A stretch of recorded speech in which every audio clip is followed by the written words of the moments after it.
Namaskar. Recently I was reading a discourse of our Guru Sri Sri Anandamurti, where he was talking about what is knowledge. And the ideas which were presented took me a little bit by surprise. It wasn't what I would normally think of as a description of what is knowledge. But thinking about it more carefully, I think it has a lot of ideas worth considering about what really is knowledge. So I'm not going to read the whole discourse, just 2 short paragraphs. What is knowledge? It is psychic assimilation of external projections. Paramapurusha, the supreme consciousness, the divine consciousness, has been creating countless projections in the external world. The sky, the wind, the hills, the mountains, and numerous other entities. We may or may not be able to see them, but they do exist.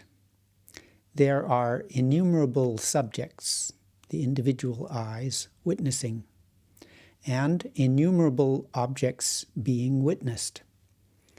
These individual eyes are thinking, I am the projection of the Supreme Consciousness, and the objects I perceive are also the projection of the Supreme Consciousness. This is the first stage of knowledge. In the next stage, human beings develop a desire to know more about those external objects. They question what they are, where, when, and how they originated, and so on. Likewise, they seek to discover more about themselves and pose the same fundamental questions. Kasya tvam vakuta ayata. Who am I? They ask.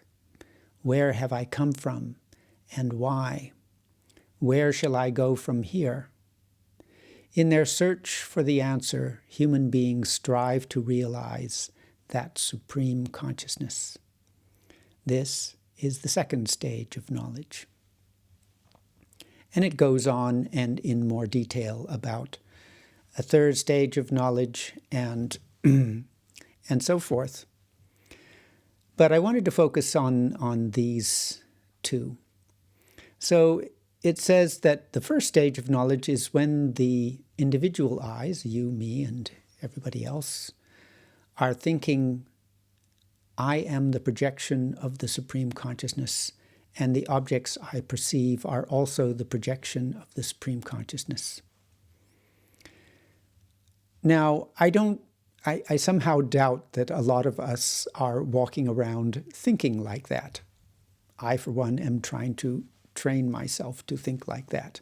But I don't think it's a common way of thinking, and I don't think people realize that it's important or a part of the stage of knowledge. But if you think about it, that what is this world? Who am I? We are all the internal imagination projections, internal projections, because the Supreme Consciousness is absolute and infinite, so there's nothing outside it. So whatever it projects is internal. Just like when I imagine, whatever I imagine is internal to my own imagination. So what it's saying is that in reality, this world is the internal imagination of the Supreme Consciousness. What am I? I am an internal imagined object. What are you and what is everything else? Everything else is also the internal imagined objects. Now, if that's actually the truth, it's quite radically different from how most of us see the world, how people understand the world, even how some aspects of science see the world. It's not in conflict with some modern ideas of science where everything, some scientists are saying that everything is basically mental or everything is imagination. So there are scientists who might agree with that idea, but it's certainly not a common way of walking around or thinking about knowledge. But if it is in fact true, then it's a drastically important piece of knowledge. It's the whole context. It's where we begin. It's the first stage of understanding everything, that what is everything? It's the internal imagination of cosmic consciousness. And you and I who witness, and everything that we do witness, are all the internal projections of the Supreme Consciousness. So you have to start with the right assumptions when you're talking about knowledge. What are the basic assumptions of reality? That has to be the basis on which you go forward for building your understanding of knowledge.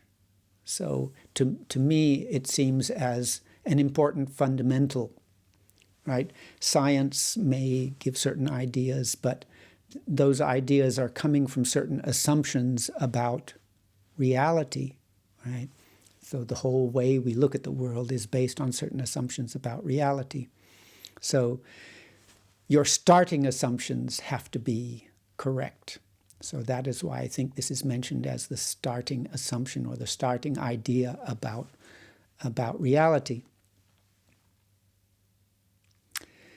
Then secondly, in the next stage, human beings develop a desire to know more about those external objects and about themselves, right? Who am I? Where have I come from? And why? Where shall I go? What is this world? Etc. And in their search for the answers, this leads us to make efforts to realize the Supreme Consciousness that we all come from, that we are based in, and that we are going towards, and that this is the second stage of knowledge. So that's what I wanted to share. Getting your assumptions right in the first place, getting your correct questions.